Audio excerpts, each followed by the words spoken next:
So, Lucy, I'm really thrilled to have you on the show today. Lucy is the co founder of a new business consultancy called Cherry, and she started in 2004.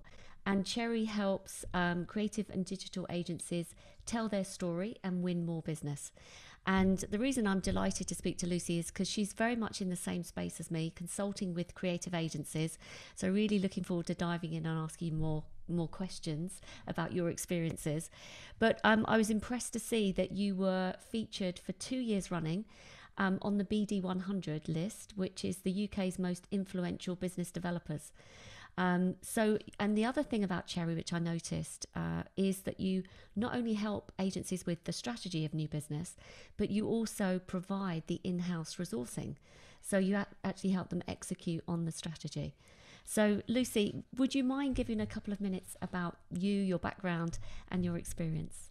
Yeah, that's right. I think that's the difference with us. At Cherry is that we believe in the execution of new business needs to be strategic. So yes, we help with all the new business strategy in terms of messaging and positioning and how agencies should approach brands, but we also do it for you.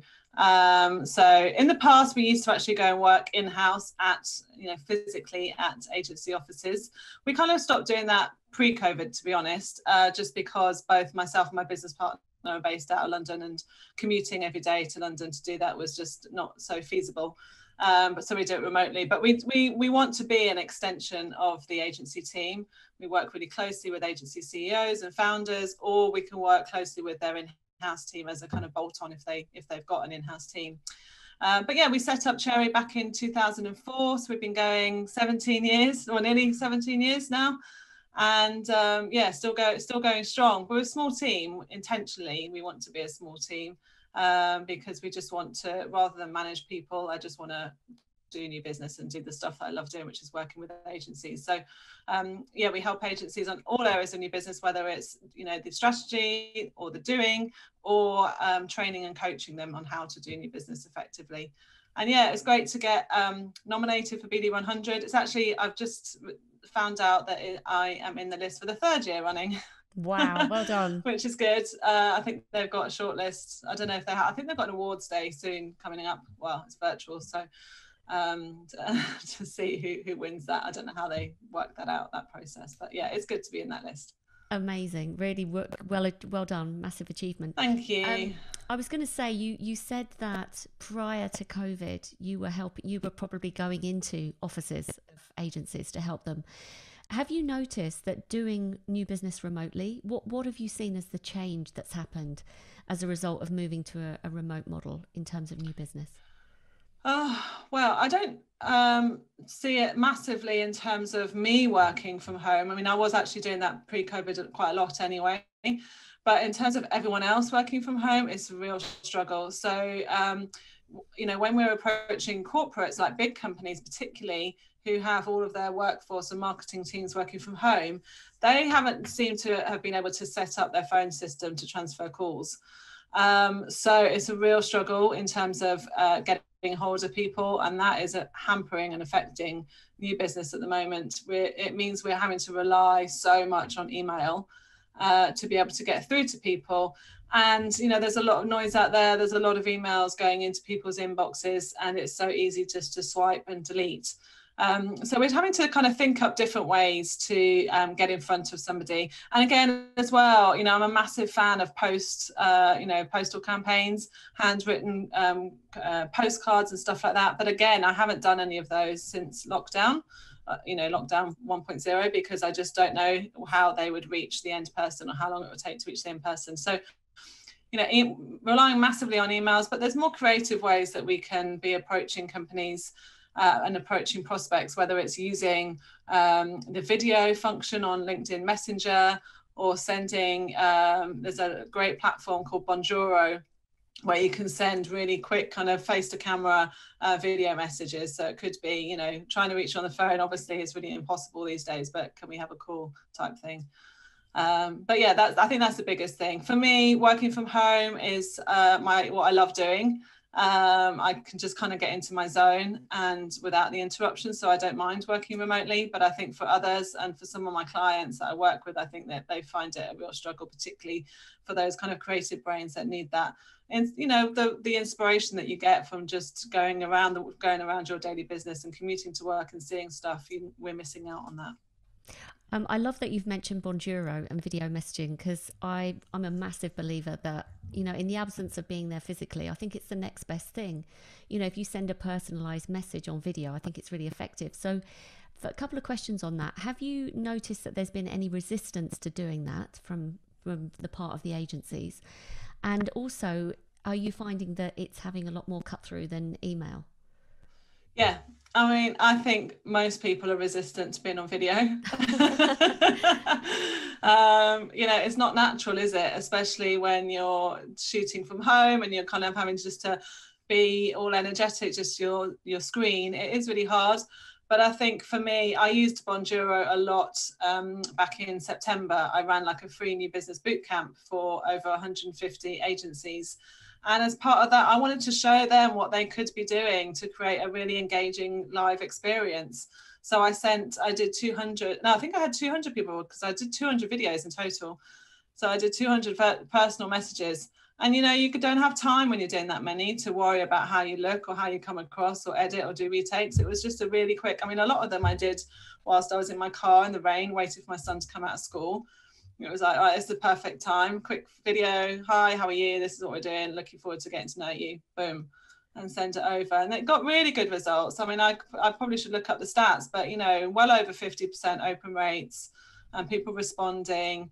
So it is really important. And I know that people are resistant to video, but the more you know, we hear this on like platforms like LinkedIn and Facebook. Video is what people want to see.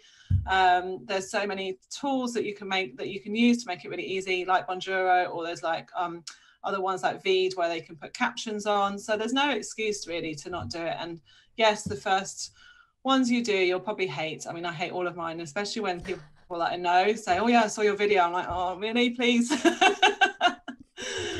My husband always wants to look at my videos and I'm like, no, I don't want you to see it. But it does work. I can see that it would do. So are you finding that, so just a quick sort of question, if you're doing the execution of the new business for an agency, do you have yourself on video representing the agency, or do you coach the team in how to do it and then they execute on it? Yeah, I mean, to be honest, it's early days and we haven't done a video campaign where I've coached the team to do it. I mean, that's when I am working with agencies and giving them advice on how they should do new business. I say, yeah, definitely use video, but I would do it myself because when I work with agencies, I'm a member of their team. So I adapt my LinkedIn profile. I'm working, you know, as one of their team members. So I would do it myself. Yeah. Brilliant. You mentioned in the introduction that you also help agencies with positioning. Mm-hmm. I'd love to sort of just drill down a little bit on that and just ask you, how important do you think a differentiated position is? And when you start working with agencies, do you find that generally they come to you with a positioning that really isn't differentiated? I'd love to hear your views on this. Yeah, I mean, I think that having a differentiated positioning is really hard. You know, to try and make yourself totally different from another agency is tricky. But I think it's less about being differentiated, and for me, it's much more about being clear. And so many agencies just don't have a clear proposition. You go on their website and you don't really understand what it is that they do. And everybody has very short attention spans. And when you go onto an agency website as a potential marketing client, you need to be able to quickly see, right, who is it that they work for? Like, as in, who's their ideal client? Who's their ideal target audience? Is that me? What kind of problems can you solve? Can you solve my problem? And some proof points. And I think that's where a lot of agency positionings go wrong because they're too outlandish or too creative and it's not very clear.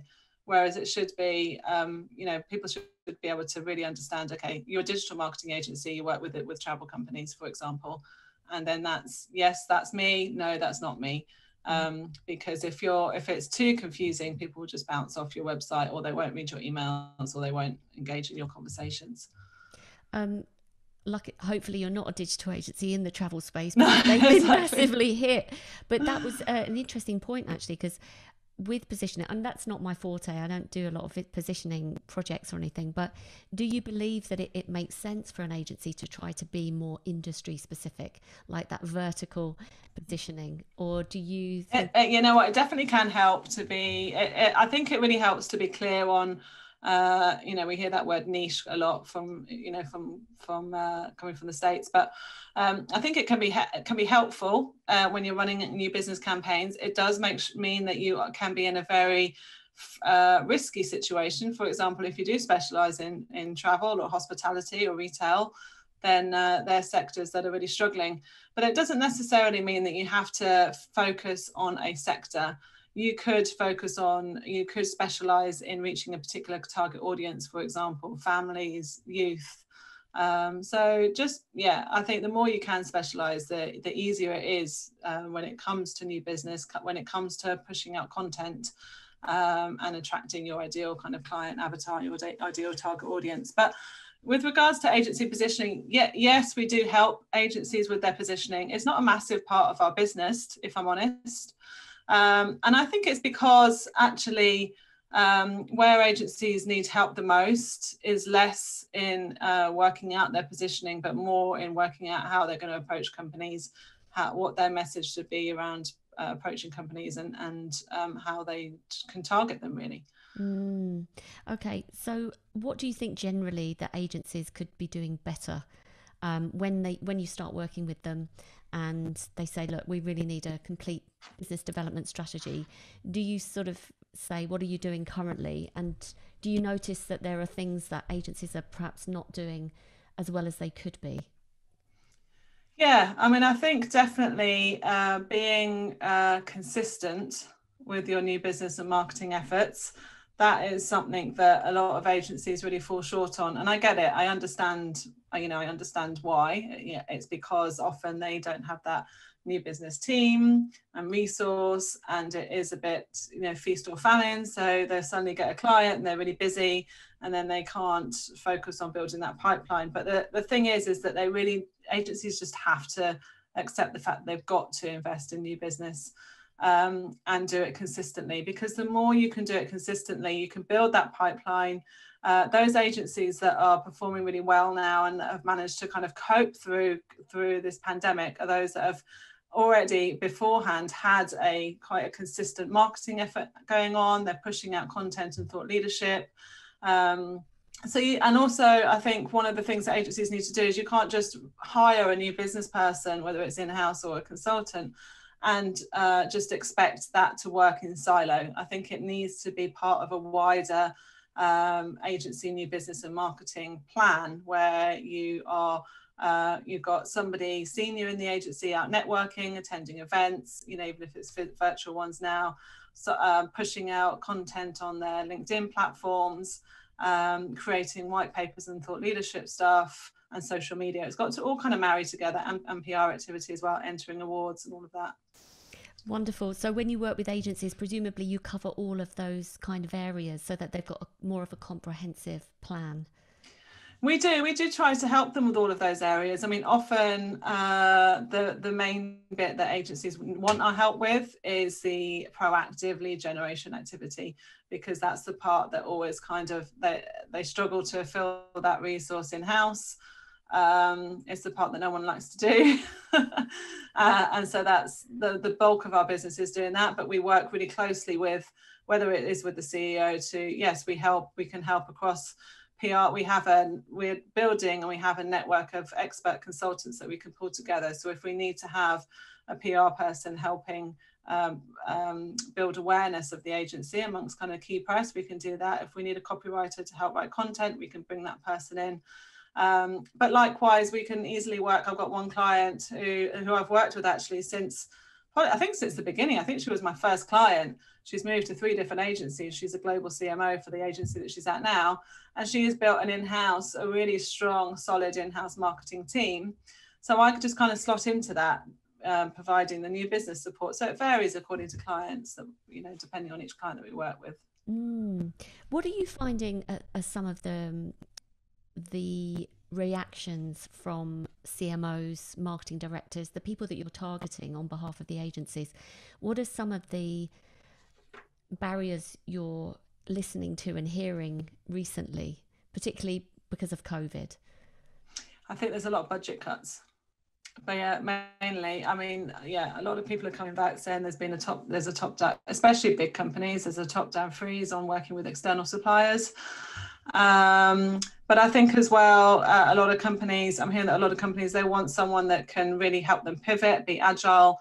I think there's more projects going on within the digital space for companies that are needing to move more online.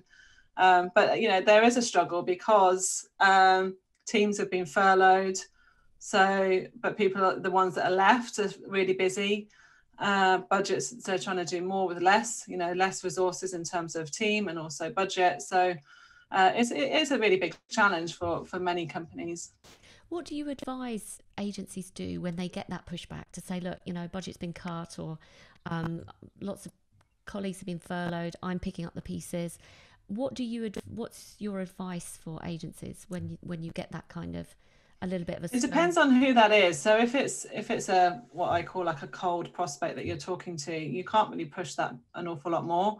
It's about being empathetic, working out, staying in touch, finding out when their new financial year is, when budgets are not usually set, so you can get back in touch at the right time, and then continuing that conversation by sharing regular pieces of content that will be relevant to them. Obviously, if it's a really warm prospect, a client or someone that you have put forward a proposal to, then I would have an honest conversation to see if there are any other ways that you can work together in maybe a smaller capacity. That's great advice. Are you finding, you mentioned earlier on that digital agencies are obviously, you know, very, very busy at the moment because most clients are trying to look at how internally they have that big digital transformation. How are we going to do more online? Where are you seeing the sort of opportunities for digital agencies to kind of capitalize on that? For example, what I'm thinking in my mind is, when you're making a cold call, does it make it easier to say that we specialize in, I don't know, virtual events or virtual reality or some kind of tech, some aspect of digital marketing that is very, you know, is on the rise? Well, I think you can only specialize in what you offer and what you do. So, you know, for me, working with a digital agency, it's about spotting opportunities. So I'm working with a digital company at the moment, and they create apps, websites, and Internet of Things, IoT products. And for us, we're looking at companies that have received funding. So we're looking at prop tech companies, ed tech companies, food tech that have received funding, that are likely to be looking for support to build their product. You know, that's where we're spotting opportunities. So, but then again, there are other companies that might be going through digital transformation, or other companies that might be needing more help with content. So it's rather than kind of jumping on any trends, it's really spotting opportunities in terms of where your strengths are and how you can kind of marry up your strengths with what a company needs. That's interesting. So presumably you do lots of research around the types of companies that are at that point in their, you know, business life cycle to have the opportunity that then the agency might be able to provide value for. Yeah, I mean, I've got some clients where we subscribe to you know, there's lots of data services out there, so you can subscribe to different data services where you can track when a company has received funding, or you can just look at news. But yeah, most of the approaches that we do are quite bespoke. So we might have, if we want to do maybe a sector push to a wider list, then we do what we call like a broadcast campaign, where we are leading with insights and sending it out to a bigger audience. And then we can follow up with those who have engaged, who have clicked through, who have opened the email. But otherwise, generally, we might do more one-on-one emails where we've actually identified the company, done a bit of research about, you know, whether it's their brand or their messaging or their marketing campaigns or their digital platforms that they're on, and then we can approach them with a bit more of an idea. Not going with an idea, because that's, you can get it wrong, but just approach them with a bit more of a bespoke message to say, you know, we've done some thoughts, we've had some thinking around what you're currently doing. We'd love to jump on a call to share those with you. Brilliant. I think that's a Yeah. really good approach. And you mentioned some data services. Are you happy to share some of the sources that you use? Yeah, one resource that we use, I mean, it's quite pricey, is called Bowhurst. But it's really good for tracking. They track investment in companies. So they track whether the company has received funding from all types of sources, whether it's VC funding, private equity grants, innovation hubs or incubation hubs, all sorts of different parts of funding. So that's it. Only UK though, and UK companies. Very, very smart. What would be your advice if there's an agency leader listening to this thinking, oh my gosh, there's so much of that Lucy's just said that I should be doing and I'm not doing very well or consistently, as you said. What would be your advice if you were giving the advice of just focusing on the top three things an agency leader should be thinking about when they're looking at developing their their new business strategy? Yeah, I think that if you're a small agency and you're really struggling for time, then my advice would be to set yourself really small daily goals. Just try and get that kind of consistency and momentum going, whether that's, approaching one new company or one new prospect a day. The other thing that I would do is to try and be consistent on social media, particularly on LinkedIn, and just get yourself out there really as much as possible. There's quite a few different networking groups that you can join, whether it's on Slack, on Guild, on Mighty Networks, these different platforms that you can perhaps find a community of some really rich, I don't mean rich kind of financially, but rich as if, helpful. I was going to say really rich people. Better as well. But yeah, you can find some really good conversations happening in some of those groups. And actually, recently this week, I forget what day of the week it is, Wednesday. Yeah, just on Monday, I was in a Slack group and someone, a really good company popped up saying they needed a new website to be built. So I managed to get my hands on that brief. So, I think I would say just try and get yourself out there as much as possible, and don't just, obviously what we do with a lot of our agency clients is that cold piece, is that prospecting and going after potential clients, but don't just rely on that. Where there is rich pickings is looking at your what I call your warm list, which is anyone that really knows you, whether it's past clients, past start team members, potential kind of partners that you've worked with, anyone you pitched to before, anyone you met with, your LinkedIn connections. I would put all of those down together in a list and work through that first before you start approaching companies from cold, because they already know you, so you're that one step ahead. That's super advice, actually, and it just makes so much sense because they are familiar with you, they do know you, they are experienced with you. I mean, why do you think people are sometimes reticent to do that? Yeah, I don't know. Perhaps just that fear of rejection, maybe deep down. I don't really know. But it was interesting because I had a call with an agency that I was helping with over in Dubai this week. So I have an 8-week coaching program where I teach agency owners, and it's really aimed at small agency owners who can't afford to hire a new business person. But I teach them the kind of step-by-step basics of new business, and everything from positioning through to managing your database. But as part of that program, I encourage people to download their list of contacts and to go through all of them. And it's funny because I had a call with a guy who went through my program back in May or June time. And he goes, oh, I didn't want to do it. I didn't think anything would come of it. I think that's the thing. They think it's a waste of time. I didn't think anything would come of it, but I did go through all of my old contacts. I did get back in touch with people that we pitched in the past. And one guy, a big Q80 brand came back into the fold, and we've won them as a project.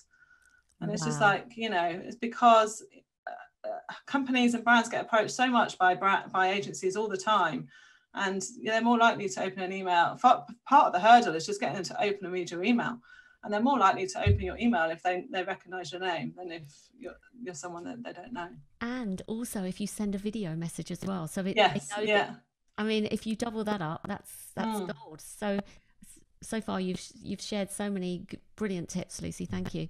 I was just going to say, do you have any examples of agencies that you've seen or that you've worked with perhaps that have just, accelerated their new business efforts as a result of working with them, or anything that they've done that you thought, wow, there's they've nailed it? agencies now, I haven't worked with them, but there are a couple of agency owners that I just see and hear about all the time. And whether obviously when you're following someone on LinkedIn and you're aware of someone, then you see them more often, don't you? Because you're kind of aware of them. But these are people that not only do I see them all the time on LinkedIn, but I hear them on podcasts. I talk to other people who mention them. And I think that's a really good indication. If people keep mentioning you, then that works really well. So these are two people that are just really good at their own, building their own personal brand. And I think that's really important as well for agencies, is to, as an agency leader, to build your own personal brand. And these are Dan and Lloyd Knowlton. Oh yeah. They're brothers, and I think their company is, I think it's called Knowlton or Knowlton Agency. So it's spelled like Hill and Knowlton, so KNOWLTON. But they do really quirky, cool, funny content videos, content creation on LinkedIn, and I think they're growing pretty quickly. And then another guy who I haven't met with actually, but I keep meaning to reach out to him, is a guy called Nathan Lomax. Are you familiar with him from Quickfire Digital? I know both of them. Yeah, they're part of the Agency Nomics network. Yeah, so they're just people that are just really out there, and I think the more that you can get yourself known, then when you contact somebody, even if they don't know you, your name is still familiar to them. So they'll then kind of maybe take the call or read your email. I think that they're people I would emanate, look at, follow, and emanate. Not copy, but be inspired by. And also, let's not forget. I mean, Nathan particularly. I mean, he was mentored, I think, by Spencer Gallagher from Agency Nomics. Right. And Spencer's an advocate of, I think it's 50 connections, and I don't even know if that's a week or a day or a month, but just get out there and have conversations, because actually conversations lead to potential partnerships with other agencies, collaborations, sharing. But, and also make it your mission to kind of be I don't know if they call it a super connector, but someone who wants to help other people. And I know someone who's really good at that, a lady called Nadine, who runs an agency called Project Management on Demand. And she basically places project managers in agencies and in companies on demand. So it could be for just 15 minutes at a time for a project. It doesn't have to be for a whole day. So it's really flexible. She's a good friend of mine, but she's also someone who will just, if you sit down and chat with her, she will be thinking in her mind, right, who can I help? Who do I know that can help you? Who can I connect you with? So it's less about her kind of trying to make connections and more about who she can, how she can help you. And I think the more you help other people, the more it will kind of come back to you as well. I think that's generally a great philosophy in business development anyway, isn't it? The more exactly. Help, exactly. That's such a good point, and I'd love to meet Nadine. Actually, she sounds really interesting. I'll introduce you to her. I was going to ask you something specific actually, because it's something that comes up with when I'm training agency account management, and it's the point at which a new business person hands over the project or the piece of new business to the account management team. So I'd love to hear your thoughts on best practice in terms of how that handover should happen. Yeah, I mean, as Cherry, what part of most of our work involves getting an agency onto a pitch list, and usually once we get that brief, the agency then takes that forward. So we're not usually involved so much in the actual pitching and then the handover. But I don't know if my advice, I think it would be helpful, but I would just say that to make sure, and it's kind of obvious, but make sure that the account team is involved in that pitch process. Because you just want to make sure that whatever your business development director, if that's the person pitching, whatever they're promising is something that is feasible in terms of delivery. So that is part of that process, is just to make sure the account team is involved in that pitch process, and again, make sure the account team are trained to do that pitching as well, that they're comfortable in doing that pitching. But I guess, and then if you've got the account team involved in the pitch process, then when they start working with the client, it's more of a kind of natural handover. But I think as well, what might be good practice is to have at the beginning, especially internal monthly status meetings between the business development person and the account manager, just to kind of check in, and then the biz dev director can go back to the brief and go, are we actually responding to, are we actually doing what we promised and what we said? So I think those kind of little things would help, but it's not an area that we get involved in so much. No, that's a great piece of advice. I think it's really spot on. And I understand that you don't get involved, but just curious to know, if the business development person brings in the business and then passes it to the account management team, do you think it's ever appropriate for the business development team to have any kind of continuation of that relationship? Do you think it is appropriate for them to pop up at any other point in the existing client when it's actually in motion? It depends on the agency setup, really, and how big the agency is. The challenge is that as a business development person, you've always got to be building that pipeline and focusing on bringing new stuff in. And if your attention kind of gets diverted elsewhere, then it's easier to then still be sucked into those kind of meetings and client meetings and everything like that. So yeah, it depends on your workload and how much time you've got. But I think it's good to have somebody, whether it is the MD of the agency or the business development director, kind of maybe just being aware of what's going on and just making sure that client is happy all the time. Good point. What are you reading, following? How do you get stimulated? Because I know that you're very active in the community and you're always kind of attending events and watching and participating and being interviewed. So what are your sources of inspiration to keep you on top of what's happening in the marketplace? I love reading. In fact, that's probably what I had. My doorbell rang a second ago, and it was probably just Amazon dropping off some more books. But because I've got two more that arrived, and my son, one's the famous David Trott's one, which is 1 + 1 = 3. And my son was looking at it yesterday. He's like, "That's not right." The maths on the cover. But it's, yeah, I like reading, and I think one thing that I've started to do more and more is actually subscribe to email lists of people who are really good at copywriting, and just paying attention to the copy that they use in their emails. And if I see an email that catches my attention, whether it's the subject line or the copy of the email, just filing it away so I can go back to it when I'm doing an email campaign and just think about what's working and not working. But yeah, they're the main things, really, just reading lots of books. The books that I really recommend, I love at the moment, are the two by Donald Miller, which is Marketing Made Simple, and I was looking at my Building a Story Brand.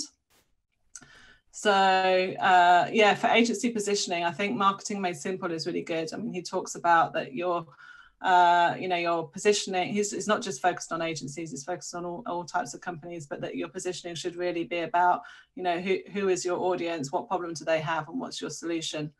And again, with his story brand book, it's all about that there's always a hero of every story. And guess what? You're not the hero. The hero is the person kind of reading that message.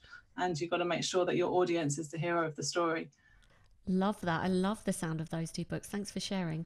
So Donald Miller, Donald Miller, yeah. You've also mentioned Dave Trott, who I love as well. Yes, yeah. I follow him on everywhere, actually, everywhere I can. Any other people that you follow?